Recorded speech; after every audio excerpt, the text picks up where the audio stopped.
அமெரிக்காவிற்கும் ஈரானுக்கும் இடையே நடைபெற்ற போரில் திடீரென்று பார்த்தீர்கள் என்றால் வெள்ளை மாளிகைக்குள் பாகிஸ்தான் நுழைந்திருக்கிறது. இந்த அதிரடி திருப்பம் எப்படி ஏற்பட்டது? பாகிஸ்தான் ஏன் வெள்ளை மாளிகைக்குள் நுழையக்கூடிய ஒரு களத்தை எடுத்தது? ஈரானுக்கு ஆதரவாக உள்நுழைந்ததா? போன்ற பல கேள்விகள் எழும்புகின்றன.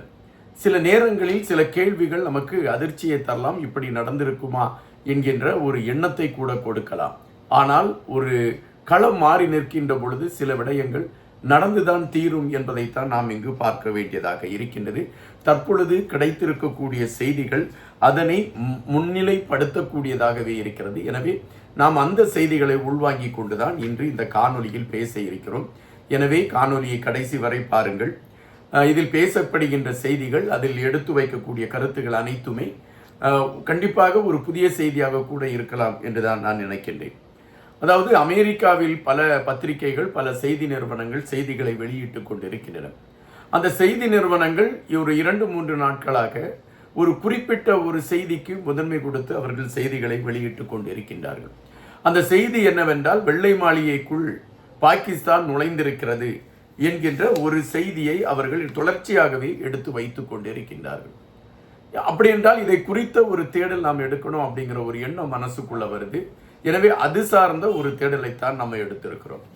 ஈரானுக்கும் அமெரிக்காவிற்கும் இடையே போர் நடந்தது. அந்த போர் இப்பொழுது 5 நாட்கள் நிறுத்தப்பட்டிருக்கிறது என்றும், அந்த ஹர்மோஸ் நீரணையில் எந்தெந்த நாடுகளுக்கு எரிபொருள்கள், எரிவாயுகள் கொண்டு செல்லக்கூடிய கப்பல்கள் போக வேண்டுமோ அந்த கப்பல்கள் பயணிப்பதற்கு இந்த 5 நாட்களும் காலக்கெடு என்று அறிவித்து அதற்கான ஒரு களங்களை எடுத்திருக்கிறது.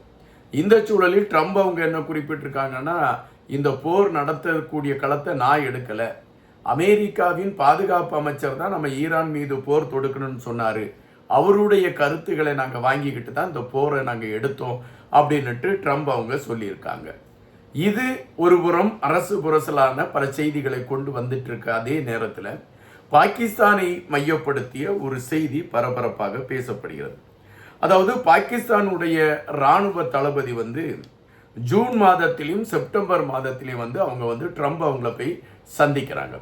சந்தித்து அவங்க பல விஷயங்களை குறித்து பேசுகிறாங்க. அப்படி பேசும்போது இந்தியாவிற்கும் பாகிஸ்தானுக்கும் இடையே நடைபெற்ற அந்த போர் நிறுத்தப்பட வேண்டும் என்பதில் முயற்சி எடுத்ததில் ட்ரம்ப் அவர்களுக்கு முக்கியமான பங்கு உண்டு என்றும், அதற்காக ட்ரம்ப் அவர்களை நாங்கள் நேரில் பார்த்து நன்றி சொல்வதற்கு சென்றோம் என்கின்ற ஒரு செய்தி சொல்லப்பட்டால் கூட, பாகிஸ்தானோடு அதாவது அமெரிக்காவின் அதிபர் ட்ரம்ப் அவர்கள் பேசி நடத்தி இருக்கக்கூடிய அந்த பேச்சுவார்த்தையில் பல செய்திகள் உள்ளடக்கியதாக இருக்கிறது என்பதுதான் அரசியல் ஆய்வாளர்கள் குறிப்பிடுகிறார்கள். ஏறக்குறைய பார்த்தீங்கன்னா இந்த பேச்சுவார்த்தை களங்களை மையப்படுத்தி பார்க்கின்ற பொழுது ஏதோ ஒரு முக்கியமான ஒரு விடயத்தை மையப்படுத்தி இந்த இராணுவ தளபதியும் அமெரிக்காவின் அதிபர் ட்ரம்ப் அவர்களும் பேசி இருக்காங்க அப்படிங்கிற ஒரு செய்தி வருகின்றது. அதைத்தான் மையப்படுத்தி இந்த ஊடகங்கள் செய்திகளை வெளியிடுகிறதா என்றால் இல்லை என்பதுதான் நாம் இங்கு பார்க்க வேண்டியது இருக்கின்றது. காரணம், அதற்கு பின்பு ஒரு செய்தி நடைபெறுகிறது. திங்களன்று, அதாவது கடந்த திங்களன்று ஈரான் நாட்டிற்கு சென்று ஈரான் நாட்டில் இருக்கக்கூடிய அந்த முக்கிய தலைவரை பாகிஸ்தானுடைய அதிபர் போய் சந்தித்து பேசியிருக்கிறார். அவர்கள் அந்த பேச்சுவார்த்தை நடத்தி இருக்கிறார்கள். இந்த பேச்சுவார்த்தையில் என்ன விடயங்கள் பேசப்பட்டது என்பது ஒரு பரபரப்பான ஒரு தேடலை இது உருவாக்கி கொடுக்கிறது. எப்படின்னா, திடீரென்று திங்களன்று ஈரானுக்கு சென்று அவர்கள் ஒரு பேச்சுவார்த்தை நடத்தி இருக்கிறார்கள் என்கின்ற விடயம் சற்று உன்னிப்பாக கவனிக்கக்கூடிய ஒன்றாக இருக்கின்றது. பாகிஸ்தானின் ஆட்சி பீடத்தில் இருக்கக்கூடியவங்களை பார்த்தீங்கன்னா, அவங்க ஈரானுக்கு ஆதரவான நிலைப்பாட்டில் மிக தெளிவாக இருக்கிறாங்க அப்படின்னு தான் சொல்றாங்க. அதனால தான் அரபு நாடுகள் கூடி பேசிய பொழுது கூட பாகிஸ்தானுக்கு நம்ம ஒரு நெருக்கடி கொடுத்து ஈரானுக்கு எதிரான ஒரு களத்தை உருவாக்குவதற்கான ஒரு முயற்சிகளை எடுக்கணும் அப்படின்னு ஒரு பேச்சுவார்த்தை அந்த அரபு நாடுகள் சேர்ந்து நடத்திய பேச்சுவார்த்தையில் நடந்தன. இந்த பேச்சுவார்த்தையின் போது ஈரானுக்கு அவங்க கடும் கண்டனத்தை அந்த அரபு நாடுகளுடைய கூட்டமைப்பு தெரிவித்திருந்தது. ஆனால் இதே அரபு நாடுகளை சார்ந்தவர்கள் பாகிஸ்தானோடு ஒரு அடுத்த நகர்வை எடுத்திருந்தார்கள் என்கின்ற ஒரு செய்தி சொல்லப்படுகிறது. அதே நேரத்தில் இன்னொரு தகவலும் எடுத்து வைக்கிறாங்க. அது என்னன்னா, அமெரிக்காவின் உயர் அதிகாரி ஒருவர், அதாவது உயர் தலைவர் ஒருவர் இஸ்லாமாபாத்தில் அந்த பாகிஸ்தானுடைய உயர் தலைவர்களை சந்தித்து ஒரு ரகசியமான ஒரு பேச்சுவார்த்தையை நடத்தி இருக்கிறார் என்கின்ற அந்த ஒரு செய்தியும் வருது. அப்போ இந்த ரெண்டு செய்தியும் பார்க்கும் பொழுது பாகிஸ்தான் அமெரிக்காவோடும் பேச்சுவார்த்தை நடத்தி கொண்டிருக்கிறது, ஈரானோடும் பேச்சுவார்த்தை நடத்தி கொண்டிருக்கிறது என்கின்ற செய்தி ஊர்ஜிதமாக தெரிகின்றன. அப்படி என்றால் பாகிஸ்தானுடைய ரோல் என்ன இந்த இடத்துல அப்படிங்கிற ஒரு கேள்வி எழும்புது. ஆனால் தற்பொழுது வந்திருக்கக்கூடிய அந்த செய்தி பாகிஸ்தானை மையப்படுத்திய ஒரு ஈரானுக்கும் அமெரிக்காவிற்கும் இடையே ஒரு சமரச பேச்சுவார்த்தையை நடத்துவதற்கு பாகிஸ்தானை நடுநிலை நாடாக வைத்து, அதாவது மத்தியஸ்த நாடாக பாகிஸ்தானை வைத்து பேச்சுவார்த்தை நடத்துவதற்கான ஒரு களத்தை எடுப்பதற்கு இரு நாடுகளும் ஒத்துக்கொண்டு செயல்படுவதாக இந்த செய்திகள் உறுதிப்படுத்துகின்றன.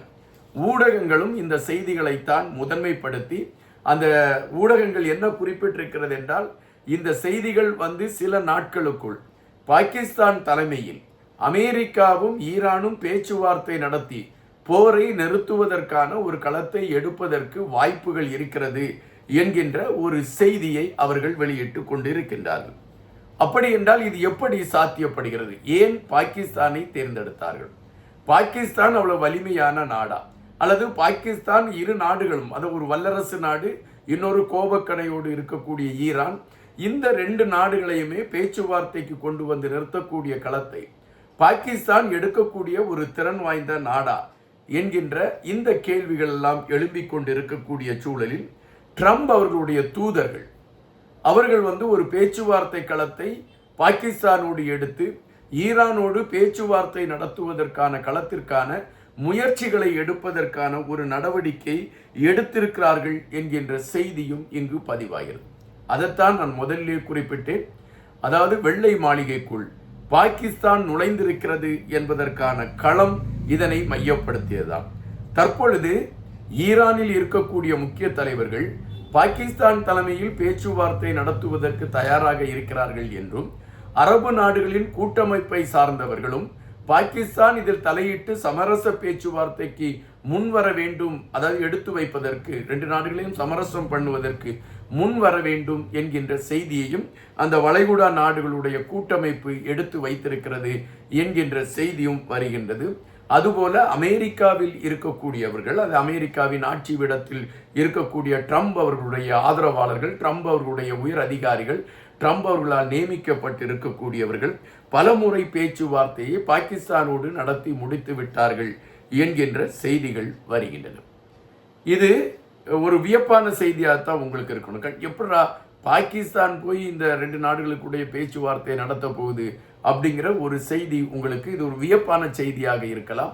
ஆனால் அரசியல் களத்தில் இன்னைக்கு பேசக்கூடிய ஒரு செய்தியாக இது முதன்மை பெற்றிருக்கிறது என்பதை விட, இந்த செய்தி இப்பொழுது பல மட்டங்களில் பரவி பாகிஸ்தானை உலக நாடுகள் திரும்பி பார்க்கக்கூடிய ஒரு களத்தை நோக்கி நகர்த்தி இருக்கிறது என்பதாகத்தான் பார்க்க முடிகின்றது. பாகிஸ்தானில் இருக்கக்கூடிய தீவிரவாத அமைப்புகளை பொறுத்த மட்டில் அவங்க ஒரு அஜெண்டா வச்சிருக்காங்க. அவங்க வச்சிருக்கக்கூடிய அஜெண்டா என்னன்னா, எந்த சூழலிலும் நாம் அமெரிக்காவிற்கோ இஸ்ரேலுக்கு ஆதரவாகவோ நம்ம செல்ல முடியாது, நம்மளுடைய ஒட்டுமொத்த ஆதரவும் ஈரானுக்குத்தான் இருக்கும் என்பதை அவங்க தெளிவுபடுத்தி வச்சிருக்காங்க. அப்படி என்றால் இந்த போர் வலுவடையக்கூடிய ஒரு களம் எட்டக்கூடிய ஒரு சூழல் வந்திருந்தால் பாகிஸ்தான் கண்டிப்பாக ஈரானுக்கு ஆதரவான நிலைப்பாட்டை அறிவிக்கக்கூடிய ஒரு களத்தை கூட எடுத்திருக்கலாம் என்பதுதான் கணிப்பு. ஆனால் இப்படி ஈரானுக்கு ஆதரவான நிலைப்பாட்டை எடுக்கக்கூடிய பாகிஸ்தானை முன்னிலைப்படுத்தி அமெரிக்கா எப்படி இந்த பேச்சுவார்த்தையை நடத்துவதற்கான ஒரு களத்தை எடுத்தது என்கின்ற பொழுது அதற்கு பல விடயங்களை மையப்படுத்திய செய்திகளை சொல்றாங்க. அது என்னன்னா, முதல்ல இலங்கைக்கு ஒரு அமெரிக்கா 2 போர் விமானங்களை அனுப்பி நாங்கள் இலங்கைக்குள்ள அதை கொண்டு வரோம், எங்களுக்கு அனுமதி தாங்கன்னு சொன்ன பொழுது இலங்கை மறுத்து விடுகிறது. இரண்டாவது பார்த்தீங்கன்னா, நேட்டோ நாடுகள் இந்த ஹர்மோஸ் நீரணையில் நம்ம இருக்கக்கூடிய தடைகள் எல்லாம் நீக்கிடலான்னு ட்ரம்ப் அவங்க அழைப்பு விடுத்த பொழுது இந்த நேட்டோ நாடுகள் அதற்கு மறுப்பை தெரிவிச்சிட்டாங்க அல்லது எதிர்ப்பை தெரிவிச்சிட்டாங்க. எனவே இந்த 2 களங்களும் ட்ரம்ப் அவங்களுக்கு ஒரு பெரிய பின்னடைவாக பார்க்கப்பட்டுச்சு. அதுபோல பார்த்தீங்கன்னா, எதிர்ப்புகள் பெரும்பாலான ஊடகங்கள், பெரும்பாலான செய்தி நிறுவனங்கள், அமெரிக்காவிலிருந்து வரக்கூடிய ஊடகங்கள், செய்தி நிறுவனங்கள், இவங்க அனைவருமே ட்ரம்ப் அவங்களை எதிர்த்து கட்டுரைகளும் அந்த செய்திகளும் வெளியிட தொடங்கிட்டாங்க. எனவே இது ட்ரம்ப் அவங்களுக்கு ஒரு பெரிய மனச்சோர்வை கொடுத்திருக்கும்னு நான் நினைக்கிறேன். எனவே எப்படியாவது இந்த போரை நிறுத்த வேண்டும் என்றால் யாராவது ஒருவர் பேச்சுவார்த்தை நடத்த வேண்டும் என்கின்ற களத்தில் பாகிஸ்தானை தேர்ந்தெடுத்தாங்களா அப்படிங்கிற ஒரு கேள்வி எழும்பி இருக்கிறது. காரணம், பாகிஸ்தானுடைய இராணுவ தளபதி ட்ரம்ப் அவர்களை சந்தித்து பேசி இருக்கக்கூடிய அந்த பேச்சுவார்த்தையில் என்ன செய்திகள் அவங்களுக்குள்ள பரிமாறப்பட்டது, அதை அவங்க எப்படி கொண்டு வந்து சேர்க்கக்கூடிய களங்களை எடுத்தார்கள் என்கின்றது இன்று வரை ரகசியமாகவே இருக்கிறது. அதுபோலத்தான் ஈரானில் இருக்கக்கூடிய முக்கிய தலைவர்களை இந்த போர் காலகட்டத்திலும் பாகிஸ்தானை சார்ந்தவர்கள் போய் சந்தித்திருக்கக்கூடிய களங்களும் அவர்களும் பல விடயங்களை குறித்து பேசி இருக்கக்கூடிய நகர்வுகளும் சற்று இங்கு உன்னிப்பாகவே பார்க்கக்கூடிய ஒன்றாகவே இருக்கின்றது. இவைகள்தான் இன்றைய ஒரு பரபரப்பு செய்தியாக இருக்கக்கூடிய காரணத்தினால் இந்த செய்திகள் சார்ந்த தகவலைத்தான் உங்கள் முன்னால் எடுத்து வைத்திருக்கிறேன். கண்டிப்பாக இந்த செய்தி உங்களுக்கு தெரியாத செய்தியாக கூட இருக்கலாம். இந்த செய்தியை உங்களோடு பகிர்ந்து கொண்டதில் மிக மகிழ்ச்சி. எங்களுடைய வலையொலியை நீங்கள் பகிர்ந்து அளித்துக் கொண்டிருக்கிறீர்கள் என்பது எனக்கு தெரியும். இன்பா டாக்ஸ் என்பதுதான் எங்களுடைய வலையொலியுடைய பேர். கண்டிப்பாக பகிர்ந்தளியுங்கள். நாம் தொடர்வோம். நன்றியுடன் இன்பா.